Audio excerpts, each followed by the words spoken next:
Hello there. Today we're going to have a quick look at the Solar Guardian wall light. This was purchased here in the UK for an application where there was no available power or easy power source. I've been using this for about a week now.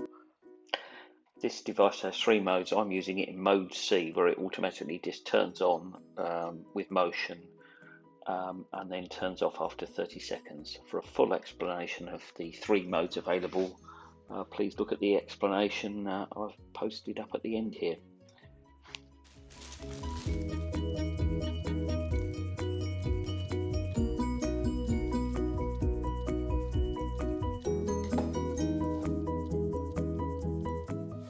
I'm fairly impressed with the light output of this device, and so far so good. Thank you for watching.